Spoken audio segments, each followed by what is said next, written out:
So, magandang hapon sa ating lahat.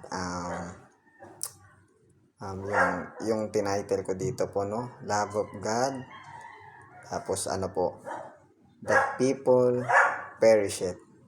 Ang taong mga mapapahamak, no? Ang taong mapapahamak. Ang pag-ibig ng Diyos at yung taong mapapahamak. Ano? So, isang verse lang po yung sasabihin ko po sa inyo. Yung John 3:16. Sabi po dito, For God so loved the world that He gave His only begotten Son, that whosoever believe in Him should not perish but have everlasting life. So, sa verse po na yun, mga viewers, nakalagay, yung Diyos, mahal tayo ng Diyos Ama sa langit, pinadala yung bugtong anak niya, yung anak ng Diyos po, si Jesus Christ, yung tagapagligtas yung Savior. Kasi tayo po mga tao, mapapahamak. Saan po? Doon sa impyerno. Sapagkat tayo po ay makasalanan sa harapan ng Diyos. Nagkasala sa Diyos. Kaya pinadala yung Savior.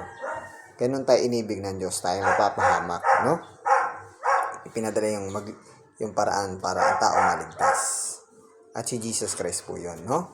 So, ngayon po mga viewers, para maunawaan niyo po, si Jesus Christ po inapako sa krus, no?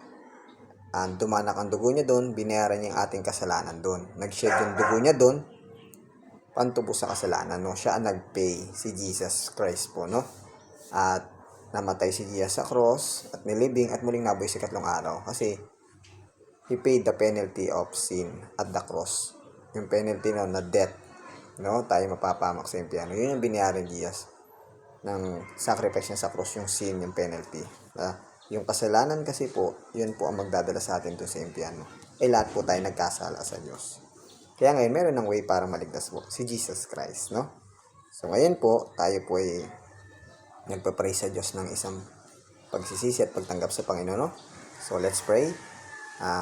Amang Diyos na banal, inaamin ko po na ako'y makasalanan. Wala po akong kayang gawin upang maligtas. At ako po ay wala na, down na, gipit na po at nothing po ako.